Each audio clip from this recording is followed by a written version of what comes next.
নমস্কাৰ, এটা নতুন ভিডিঅ'লৈ আপোনালোকক পুনৰবাৰ স্বাগতম জনাইছোঁ। আশা কৰোঁ আপোনালোক সকলো ভালে কুশলে আছে। মাতটো শুনি গমেই পাইছে চাগে মাতটো একেবাৰে নাইকিয়া হৈ গ'ল। বহু কষ্ট কৰি এই ভিডিঅ'টো আচলতে বনাব লাগিব, আৰম্ভণি কৰিছোঁ এনেদৰে।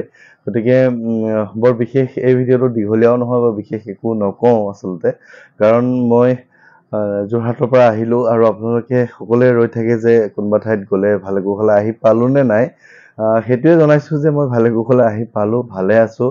আৰু কথাটো এনেকুৱা হ'ল যে যোনদিনা মই গৈছিলোঁ কাজিৰঙাত বহুত বেছি বৰষুণ হৈছিলে, ঠাণ্ডা অলপ অনুভৱ হৈ গৈছিল। তাৰপিছত যোৰহাটত ইমানেই গৰম, বতৰৰ পৰিৱৰ্তনৰ কাৰণে লগতে গোটেই দিনটো তেনেধৰণে থাকি ৰাতি 2টা বজাত শিৱসাগৰৰ শিমলুগুৰিত গৈ থাকিব লগা হৈছিলগৈ সেইখন হোটেলত 2টা বজাত।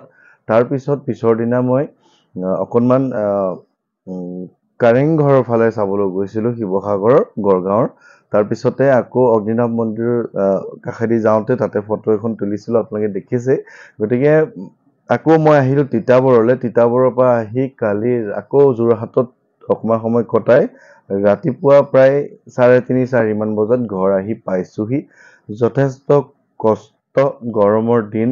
আৰু আজি এই কথাটো এইকাৰণেই মই ক'ব লগা হৈছে যে কাৰণ মই দুই এটা আপোনালোকক অনুৰোধহে কৰিব বিচাৰিম, কাৰণ মই বজৰংগ বাণখন পাঠ কৰাটো আচলতে যথেষ্ট কষ্ট, ডিঙিত অলপ কষ্ট পায়, শব্দখিনি যিহেতু অলপ কঠিন আৰু মই খুব সুন্দৰকৈ পাঠ কৰিবলৈ চেষ্টা কৰোঁ, আপোনালোকক শুদ্ধ ভাষাত স্পষ্টকৈ পাঠ কৰিবলৈ চেষ্টা কৰোঁ, অলপ কষ্ট হয়। এতিয়া মোৰ এটা নিৰ্দিষ্ট ধৰি লওক যিসকলৰ লগত আলোচনা কৰি থাকোঁ আগৰ পৰা যে এওঁলোকৰ তাতে যাম বা আপোনাৰ ঘৰত যাম, কিন্তু মই আচলতে জানিব লাগে যে আপুনিও যদি আৰু 2-4জনক কৈ থৈছে বা 2-4জনৰ ঘৰত যদি পাঠ কৰাব বিচাৰে, সেই কথাটো কিন্তু মই আচলতে আগতীয়াকৈ জানিব লাগে। নহ'লে কি হয়, কষ্ট বহুত হয়, মই মিলাব নোৱাৰা হৈ যাওঁ, বাধ্যত পৰি মই পাঠ কৰিব লগা হয়, কিন্তু মোৰ স্বাস্থ্যৰ একেবাৰে অৱনতি হয়। কাৰণ কৈছে পাঠ কৰোঁতে যথেষ্ট কষ্ট হয়। মই সেইকাৰণে কওঁ যে যদি আপোনালোকৰ পৰিয়ালবৰ্গ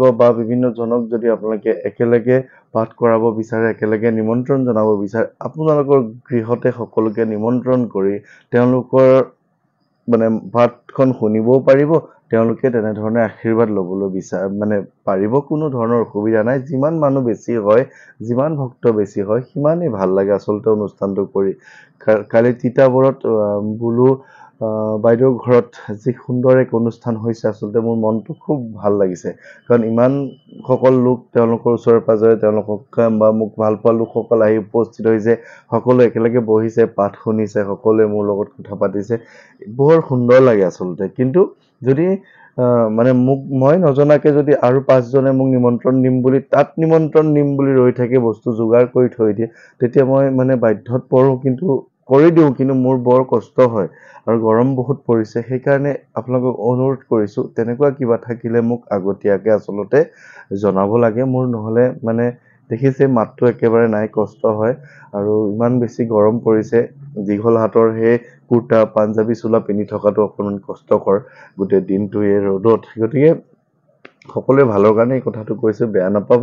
আৰু মই আপোনালোকক দুটা ভাল খবৰ দিওঁ যে মই যেতিয়া যোৱাবাৰ গৈছিলোঁ ডিব্ৰুগড়লৈ, এই 15 দিন আগত যে গৈছিলোঁ, তাৰ পৰা অহাৰ পিছত মোৰ দুটাকে আচলতে ভাল খবৰ মই আপোনালোকক দিব ওলাইছোঁ। প্ৰথম খবৰটো মই ইতিমধ্যে দিছোঁ যে ডিব্ৰুগড়ৰ ডাক্তৰ ৰঞ্জিতা শইকীয়া, তেখেতে খুব ধুনীয়া এখন নাৰ্ছিং হোমত তেওঁ চাকৰি পাইছে ইতিমধ্যে।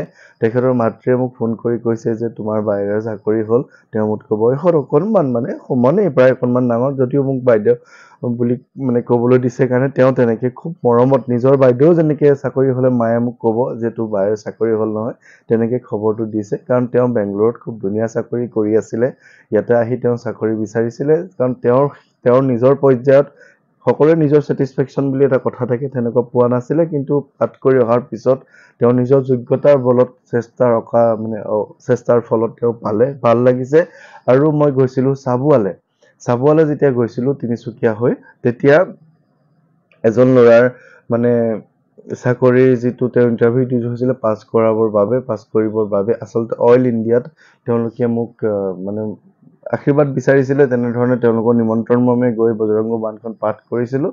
যোৱাকালি আচলতে পৰহি ৰিজাল্ট দিছিলোঁ, তেওঁলোকে মোক ফোন কৰিছিলে, তথাপিও কালি মই ফোন কৰি তেওঁলোকক ফোন কৰি মই খবৰ ল'লোঁ। তেওঁৰ সেই চাকৰিটোত প্ৰথম পৰ্যায়ত কোৱালিফাই হৈছে, এতিয়া মেডিকেল আছে।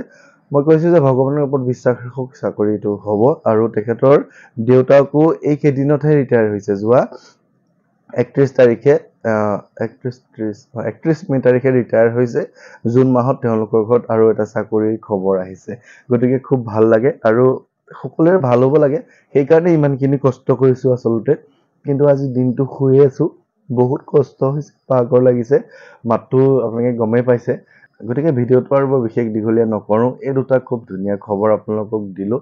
আৰু এইবাৰ যোৰহাট আৰু তিতাবৰ লগতে শিৱসাগৰৰ যি এজন দাদাৰ নিমন্ত্ৰণত গৈছিলোঁ, তেখেত সকলোৰে নিমন্ত্ৰণত গৈ খুবেই ভাল লাগিল, খুব ভাল লাগিল। যোৱাকালি ৰাতি একেবাৰে শেষত 12টা বজাত ৰাতি যোৰহাটত যিগৰাকী বাইদেউৰ তাত সোমাইছিলোঁ, তেখেতক লগ পায়ো খুব ভাল লাগিল। বুলুমানি বাইদেউৰ কথা কৈছোঁ, তেওঁলোকৰ ঘৰত অনুষ্ঠান এভাগ হ'ল, ভাল লাগিছে। ঠিক তেনেকৈ জোনালী ভাগৱতী বাইদেউৰ ঘৰত গৈছিলোঁ, জোনালী ঠাকুৰ তেখেতৰ ঘৰত গৈছিলোঁ, লগতে আন বহুকেইগৰাকী ঘৰত গৈছিলোঁ, বিনু বাইদেউৰ ঘৰত গৈছিলোঁ। সকলোৰে ঘৰতে গৈ খুব ভাল লাগিল। তাতো গৈ ভাল লাগিল, এগৰাকী যোৰহাটৰ মোৰ নিমন্ত্ৰণ আছিলে, এগৰাকী মোৰ মানে ধৰি লওক বৰমায়ে হ'ব আচলতে। তেওঁ নিজৰ সুখত সুখী হৈ মোক ফোন কৰে, তেওঁৰ দুখত কান্দি মোক ফোন কৰে। আজি 6 মাহ ধৰি তেওঁ মোক নিমন্ত্ৰণ কৰি আছিলে আৰু তেওঁলোকৰ নিমন্ত্ৰণ মৰ্মে মই গৈছিলোঁ। তেখেতক লগ পাই খুব বেছি ভাল লাগিল আৰু তেখেত সদায় ভালে কুশলে সুস্থ হৈ থাকক। তেওঁৰ মনত কিছু দুখ আছে, দুখ সকলোৰে থাকিবই, তাৰ মাজতো আমি হাঁহি ফূৰ্তি কৰি জীৱন আগবঢ়াই নিব লাগিব। তেখেতক আজিৰ এই ভিডিঅ'টোৰ মাধ্যমেৰে জনাইছোঁ, তেওঁ সদায় ভালে কুশলে থাকক। যোৰহাটৰ 4th ডিলাৰটোৰ সন্মুখত একেবাৰে তেওঁলোকৰ ঘৰতো অনুষ্ঠান এভাগ হৈছিলে, সকলো মানুহ আহিছিলে, বিভিন্নজন আহিছিলে, লগ পাই খুব ভাল লাগিল।